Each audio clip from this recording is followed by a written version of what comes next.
ทุกคนรู้หรือบ่ว่าก่อนที่ผู้ประสบภัยทั้ง4คนจะออกมาได้ในวันที่30ที่ผ่านมานั้นทางครอบครัวได้ส่งจดหมายลับไปหาเขาในตอนแรกวันที่29พฤษภาคม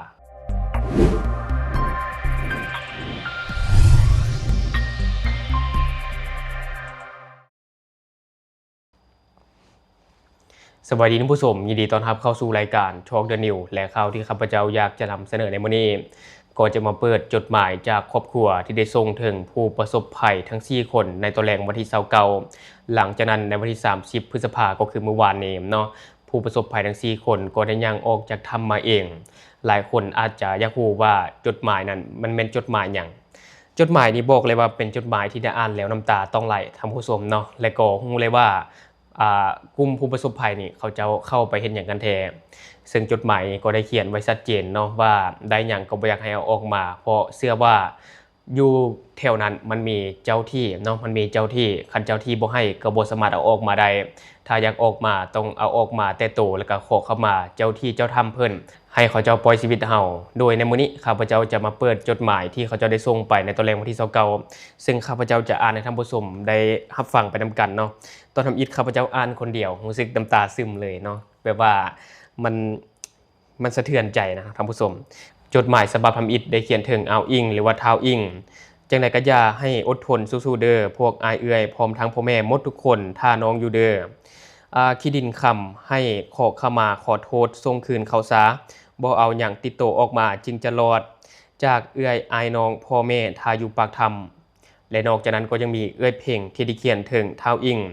คำที่พวกน้องใดให้ส่งคืนเขาบ่ต้องฮอฮัดเด้อให้แกออกจากถุงยางแล้วไหลน้ำเด้อขอให้ขอโทษเขาขอให้ปล่อยชีวิตพวกเฮาเด้อต่อไปสิบ่เอาบ่เข้ามารบกวนพวกเจ้าแล้วซึ่งว่าตอนนี้กู้ภัยกำลังเร่งดูดน้ำออกทางว่าน้ำแห้งบ่ฟ้าวออกมาเพราะว่าย้านไฟช็อตและต่อมาจะเป็นฉบับที่2เนาะถึงท้าวแลนด์ขอให้เข้มแข็งสู้ๆเด้อพยายามออกมาให้ได้นำกู้ภัยตอนนี้พ่อแม่พี่น้องรอท่าอยู่ทางนอกหลายคนมาแต่สำเหนือแด่มาแต่เวียงจันทน์แด่เชียงขวางแด่ทุกคนรอท่าอยู่เด้อสิ่งสำคัญที่สุดแม่นให้ขอขมาเจ้าธรรมเจ้าที่อันนี้จะเป็นฉบับที่2ท่านผู้ชมและต่อมาจะเป็นฉบับที่3ท่านผู้ชมเราได้เขียนถึงอ้ายอีหรือว่าท้าวอีเนาะคำพันทิมสาน้องกับแม่ท่าอยู่นี่สู้ๆเด้ออันนี้เป็นฉบับที่3และต่อมาจะเป็นฉบับที่4ท่านผู้ชมจากหลานชื่อว่านางกลมเขียนหาบ่าวแลนหรือว่าท้าวแลน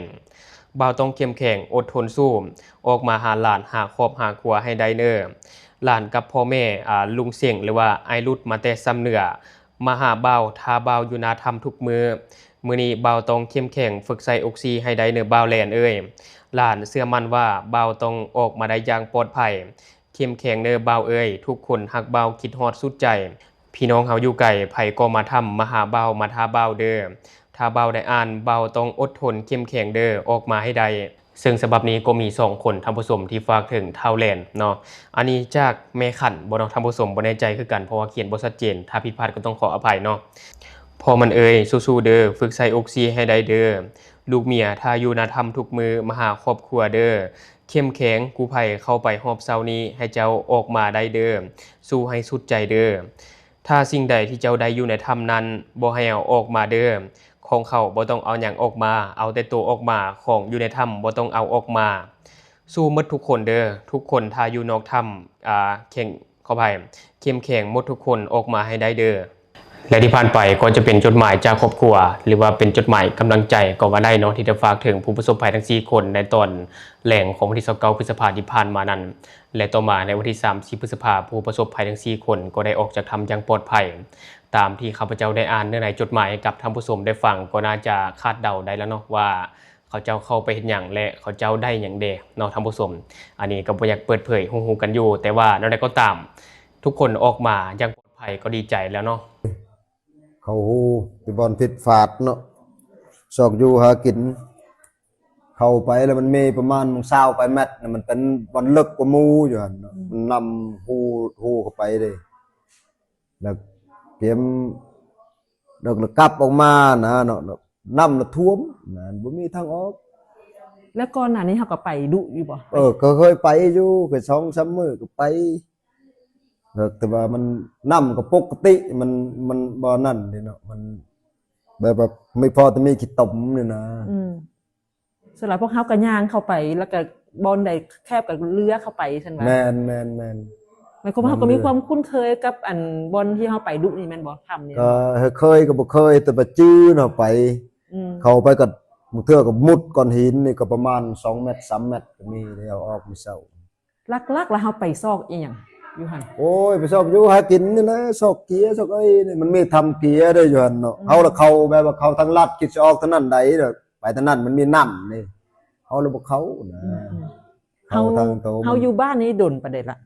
เฮาอะ บ้านที่จะไปหาไปทำเขาเอิ้นทำหยัง มันทำห้วยทำเจ้าเอิ้น ทำห้วย แต่ว่า ทำเจ้า มันอยู่นอกเฟเขาเอิ้นนั่นแต่ทำมันเข้าปลากระมงเข้าก็บ่ฮู้โอ้ไม่ทำเข้าละเข้านะ หมายความว่าไปน้ำกันนี่คือว่าสาวไปคนแม่นบ่หรือว่าจะคนไปน้ำกัน บ่เฮานี่ไป3คน4คนน่ะไปเจอเขานะเจอคนหนึงอยู่พุ่นเขาก็ไปหากินน่ะเล็งน่ะเขาออกวันนะคนหนึงน่ะอยู่ต่อไปหากินนำเฮาน่ะ แล้ววันนี้ยังเหลือแต่7คนน้ำกันบ่บัดนี้ บ่สะหา อยู่หาคน ยังหาคนทีม และ งานเนาะ และอีก2คนนั่นเด็กก็เขาฮู้อยู่บ่ว่าเขาก็ไปน้ำเฮาหรือว่าไปต่าง บ่นั่นไปต่างหากแหละก็จะมันบ่เอาข้างน้ำแหละกล้องหันนุ่มไปเข้าไปเข้าไปลงเลิกโพดเฮาละมีแต่ประมาณ25เมตรนี่แหละบ่น้ำท่วมแต่แท้ออกบ่ได้แต่เขานั่นไปแล้วละ แล้วระยะที่เฮาอยู่หั่นอยู่ในถ้ำหั่นนะเฮาฮู้โมงฮู้ยามบ่แล้วเฮาได้มีการอันซอกหาวิธีทางเพื่อออกแนวใดบ่ บ่ฮู้โมงฮู้ยามแล้วมีแต่ชอกหัวใต้ซอกมันไม่ฮู้ละบ่อนกล้าว่ามีลมหรือสิมีหยังสิออกกันนะแต่ชอกไปที่ทางสุดปัญญา3มื้อชอกว่าสิเห็นหางไม้สิเจาะออกกันบ่เห็นหางไม้หากหยังเบอร์ไม้ก็บ่เห็น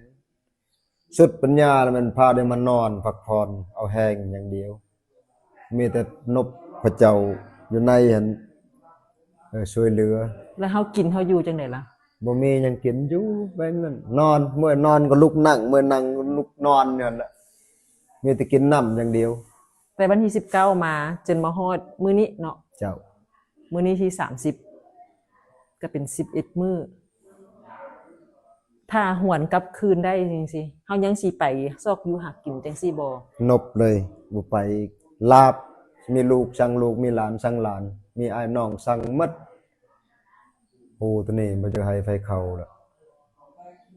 มันเป็นบทเรียนเตือนเฮาจังได๋ แม่นเป็นบทเรียนเตือนเอาครั้งใหญ่สุดในชีวิต จนเฮานี่ปันออกมามื้อนี้ปันเกิดใหม่ถือว่าทุกๆแข็งทุกๆเมืองแต่ต่างประเทศเนาะแต่ทางใดมาเนาะแต่ว่าประเทศใดเฮาก็บ่ฮู้เนาะแต่ว่าเขาช่วยเหลือนะโอ้เฮาก็ดีใจสุดเขาบ่มีใส่อวยพรเขามันเขาเจริญต่อไปเขาเบิ่งแยงประชาชนมันสุดยอดสุดถึงแท้ คือภาครัฐบาลพวกเฮานี่นะสุ่มกำลังใส่พวกทาน ก็เห็นใจสมควรทุกข์ยากโอ้สุดละคันว่ารัฐบาลบ่สุกยู่ช่วยออกก็สิบ่เห็นแต่เป็นมื้อนี้สมควร อยู่ในถ้ำเขาคิดอีหยังแด คิดแต่ว่ามีแต่คนช่วยเหลือใดจังไรเดี๋ยวนี้นักดำนำอย่างเดียวเฮานี่ชุดปัญญาเลย3มื้อบ่มีทางออกมีแต่ออกแต่ทางเดียวคันรัฐบาลบ่ช่วยนี่มันอยู่ละมีแต่ตายทั้งเป็นมีแต่ตายเท่านั้นเดียวเปอร์เซ็นต์หนึงก็บ่มีนะกันว่า ตอนระยะที่เห็น เออ แบบน้ำเข้ามาสวยสิ จ้ะ ถ้ากันรู้สึกจังได๋ คิดว่ามีแต่สถานเดียวตายแนวเดียวสถานเดียวตายแน่นอนพี่น้องเอ้ยว่าตายนอนก็ตายเดียวนั่นแหละพร้อมกันกอดคอแล้วก็ให้อยู่หันพร้อมกันนอนบางเทื่อก็หลับบางเทื่อก็บ่หลับความทุกข์นี่คิด แล้วบัดนี้เฮาออกมาแล้วเฮาสิเฮ็ดอีหยังกับอาชีพของเฮาสิเฮ็ดตนโตจังไดบัดนี้ ออกมาบัดนี้ก็โหปฏิบัติตนโตน่ะเป็นคนดี ให้ไทบ้านไทเมืองฝากกลัดเบิ่งแยงเป็นคนดีมันยังไปเข้าหูนอยู่เฮือนอยู่บ้านมีหยังก็กินทุกข์ก็อยู่กินชุมทุกข์มันยังชอกของฟ้าของดงลาบเลยขานี่ มี ยัง คูณ ไป ความจริงหลายๆปานใดที่พวกว่าพวกทานนี่ไปเอาฮอนค้ำไปเอาแห่ค้ำ ว่านั่นก็บ่ได้ฮอนเลยนั่นน่ะจะไปสำรวจชอกอยู่ของกินนะแต่ยินเขาเว้าอยู่ไปแบบนี้ซื่อๆนั่นนะแต่ว่า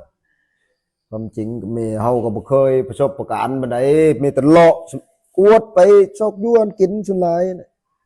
แต่มันบังเอิญเนาะมือออกมันนํมันขังเงินน่ะบ่ฮู้น่ะสิว่าเนี่ยอยู่ เห็นบ่ออกมานะบักหลายคนนะอยู่นอกนี่นะ เห็นโอ้เห็นมุกเห็นใจน้ำฝักน้ำรัดคันทึงโอ้ทุกๆประเทศโอ้เขาช่วยเหลือเนี่ยเต็มที่ ก็เห็นใจเขา นี่ สุด แหละเพิ่นว่าเพิ่นช่วยเหลือด้านมนุษยธรรมให้กับพวกเฮา คันเพิ่นบ่ช่วยนะฮู้ว่าบ่มีชีวิตรอดแต่ อืม แต่ว่าขอบใจหลายๆขอบใจสุดแต่ว่าปานว่าเขาเกิดมือออกมาแล้วเฮาเกิดใหม่ๆเลยแหละนี่ความคันทึงเอาใจใส่ภาครัฐเอาใจใส่ต่างประเทศเอาใจใส่มนุษย์ตาดำๆโอ้เขาเจ้าบ่ช่วยนะโหหมดคันว่าไผเขาก็เตือนโลดว่ายังเฮาเขาแล้วแต่เตือนแต่แนวเดียวเนี่ยบ่เฮาเขาแล้วคือผู้ข้าพเจ้าเนี่ยข้าพเจ้าก็ลาบจื้อแล้วมันยังเขาประชาชนก็คือเดียวหั่นล่ะเพิ่นลาบคือผู้ค้าคือผู้ค้าออกมานี่น่ะเพิ่นลาบไปจื้อกันไผบ่ลาบไปจื้อก็ไปก็หัวเจอคือผู้ค้านี่ก็ยุ่งเลยว่านั่ คิด น เพิ่งแม่นว่าลูกเมีย แม่น พี่น้อ ลู ง ก สิ นี่ เป็นจังใดจังซี่ เออ เนาะ ลูกเมียจักเขาคิดจะเลยนั่นใดวู้เลย